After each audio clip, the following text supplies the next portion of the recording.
Hello. അപ്പോൾ ഇന്ന് ഞാനൊരു നെയിം സ്ലിപ്പൊക്കെ ഉണ്ടാക്കാമെന്ന് വെച്ച് വന്നതാണ്. അപ്പോൾ ഇന്ന് നമ്മളതിന് വേണ്ടിയിട്ട് ഞാനൊരു ബിഗ് സെല്ലോ ടേപ്പ് എടുക്കുന്നുണ്ട്. പിന്നെ കുറച്ച് എൻ്റെ ഒരു പൗച്ച് അതിനകത്ത് നിറച്ച് കളേഴ്സൊക്കെയാണ്, ബ്രഷ് പെയിൻറ്റും ഒക്കെ. ആ സെല്ലോ ടേപ്പ് ഇല്ലെങ്കിൽ നമുക്ക് മറ്റേത് എടുക്കാം. പിന്നെ A4 ഷീറ്റ് പേപ്പറൊക്കെ എടുത്ത് അതൊന്ന് കട്ട് ചെയ്യാൻ ഞാൻ ശ്രമിക്കുന്നതാണ്. പക്ഷേ ഞാൻ ആദ്യം തന്നെ വരയ്ക്കാൻ കയറി. അപ്പോഴാണ് ഞാൻ ഓർത്തത് സ്കെയിൽ വെച്ചിട്ട് കീറിയിട്ടൊക്കെ എടുക്കാം എന്ന്. അങ്ങനെ നമ്മളിന്ന് 4 സ്റ്റിക്കേഴ്സാണ് ഉണ്ടാക്കാൻ പോകുന്നത്. അപ്പോൾ അങ്ങനെ ഞാൻ കീറിയൊക്കെ ചെയ്തു. അപ്പോഴത്തേക്കും ദേണ്ട് കിടക്കുന്നു, കറണ്ട് പോയി. പിന്നെ ഞാൻ ലൈറ്റൊക്കെ സെറ്റാക്കിയിട്ട് പിന്നെയും വന്നതെല്ലാം കീറി. അത് കഴിഞ്ഞ് നമ്മൾ സിസേഴ്സൊക്കെ വെച്ച് കട്ട് ചെയ്ത് ആ ഒരു ഷേപ്പിലാക്കി എടുക്കണം. അത്യാവശ്യം എല്ലാവർക്കും അറിയാമല്ലോ നെയിം സ്ലിപ്പൊക്കെ ഉണ്ടാക്കാൻ. പിന്നെ ഞാൻ എൻ്റെ വേർഷൻ കാണിക്കാം. ഞാൻ വരച്ചു, പടമൊക്കെ അതിനിടയ്ക്ക് പോയി വരച്ചു. അപ്പോഴത്തേക്കും കറണ്ടും വന്നു. അങ്ങനെ ഞാൻ ഇത്രയും നെയിം സ്ലിപ്സാണ് 4 നെയിം സ്ലിപ്സാണ് ഉണ്ടാക്കുന്നത്. അതിൻ്റെ സൈഡൊക്കെ ഒന്ന് ഷേപ്പ് ചെയ്തൊക്കെ കൊടുത്തു. അത് കഴിഞ്ഞ് ഇനി നമ്മുടെ അടുത്ത് കളറിങ്ങിലേക്കാണ്. അതിന് മുന്നേ ഞാനൊരു കാര്യം മറന്നുപോയി. ആ ഒരു മാർക്കർ വെച്ചിട്ട് ആ ഒരു ഔട്ട്ലൈൻ ഒന്ന് കൊടുക്കണമായിരുന്നു പിക്ചേഴ്സിന്. അതൊന്നും ഞാൻ ചെയ്തില്ല. അതൊക്കെ ഞാൻ ചെയ്യാനേ മറന്നുപോയി. അത് ആദ്യം തന്നെ ചെയ്യേണ്ടായിരുന്നു. അപ്പോൾ ഞാൻ ഒരു നെയിം സ്ലിപ്പ് റെഡിയാക്കി. ഓരോ നെയിം സ്ലിപ്പിനും ഓരോ കളർ സൈഡിൽ. ശരിക്കും ഞാനിതൊരു വീഡിയോ കണ്ടിട്ട് അതിൽ നിന്ന് ഇൻസ്പയർഡ് ആയിട്ട് ചെയ്തേക്കുന്നതാണ്. അപ്പം ബട്ടർഫ്ലൈ ഒക്കെ വരച്ചു. പിന്നെ ഒരു പെൻഗ്വിൻ, അതിനും വേറെ വേറെ ഡിസൈനൊക്കെ കൊടുത്ത്. അത്ര വലിയ കറക്റ്റായിട്ടൊന്നുമില്ല, എന്നാലും എന്നെക്കൊണ്ടാവുന്ന രീതിയിൽ ഞാൻ ചെയ്തു. ഔട്ട്ലൈൻ കൊടുക്കാൻ ഞാൻ മറന്നുപോയി. പിന്നെ ഇപ്പോഴെങ്ങാണ്ട് ഞാൻ ഓർത്തു ഔട്ട്ലൈനിൻ്റെ കാര്യം. അപ്പം ഞാൻ ഔട്ട്ലൈനൊക്കെ വരയ്ക്കണം എന്നോർത്ത്. പിന്നെ ഞാൻ ഇതുപോലെ ചെറിയ ഡിസൈനും കൂടി കൊടുക്കുന്നുണ്ട്. ഞാൻ ശരിക്കും യൂട്യൂബിലൊരു വീഡിയോ കണ്ട് ഇൻസ്പയർഡ് ആയിട്ട് ചെയ്യുന്നതാണ്. അതുപോലെ ഇതൊക്കെ ചെയ്തെടുത്തു. പട്ടിക്കുട്ടീനെയും എല്ലാത്തിനെയും ചെയ്തത് ഇതുപോലെ കളറൊക്കെ ചെയ്ത് അടിച്ചു. ഇനി നമുക്ക് അടുത്തത് അവരെ പിങ്ക് കളർ അടിക്കാം. അപ്പോൾ ഇതെല്ലാം ഞാനിങ്ങനെ ചെയ്ത് വെച്ചിട്ടുണ്ട്. എല്ലാം ചെയ്തു ഞാൻ.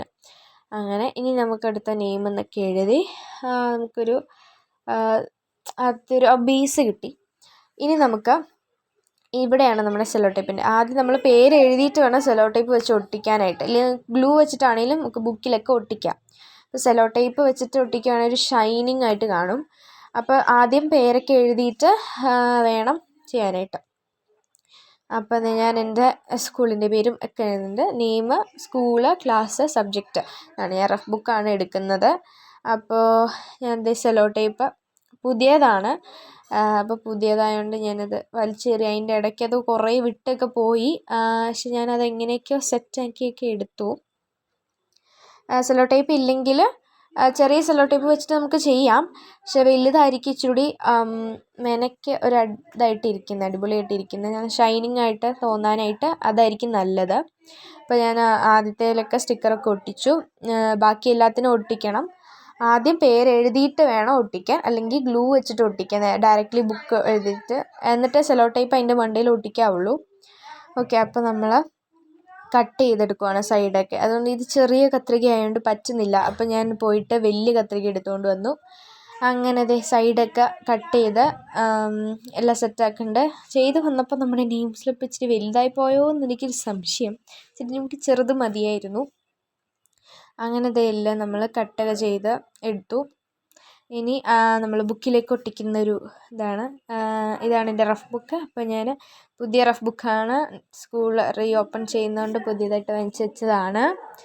അങ്ങനെ ബുക്കിലൊക്കെ ഒട്ടിച്ച് സെറ്റാക്കി.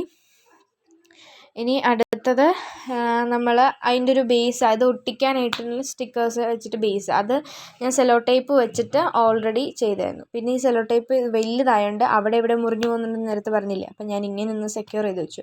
ഒരു പേപ്പർ വെച്ച് ഇങ്ങനെ വെച്ചു. അപ്പോഴത്തേക്ക് അത് പോവാതിരിക്കും, പൊളിഞ്ഞു പോവാതിരിക്കും. അങ്ങനെ നമ്മൾ ബേസൊക്കെ സെറ്റാക്കി. അതിൻ്റെ മണ്ടയിൽ പ്ലാസ്റ്റിക്, ഇത് പ്ലാസ്റ്റിക് ആണല്ലോ, 2 പ്ലാസ്റ്റിക് ഉണ്ട്. അത് പൊളിഞ്ഞു വരും കണ്ടോ, ഇതുപോലെ പൊളിഞ്ഞു വരും, സിമ്പിളായിട്ട് പൊളിഞ്ഞു വരും. അപ്പോൾ അതിലൊട്ടിച്ചാൽ മതി. നിങ്ങൾക്ക് ഡിഫറൻസ് കാണാൻ പറ്റുന്നുണ്ടല്ലോ. അപ്പം നമ്മൾ ഒട്ടിച്ചു. അപ്പോൾ ഇതാണ് നമ്മുടെ ബാക്കി സ്റ്റിക്കേഴ്സ്. ഇനി ഇതൊക്കെ നമ്മൾ പേരൊക്കെ എഴുതി ഒട്ടിക്കണം. അപ്പോൾ എല്ലാവർക്കും thank you. Tata, bye bye, see U.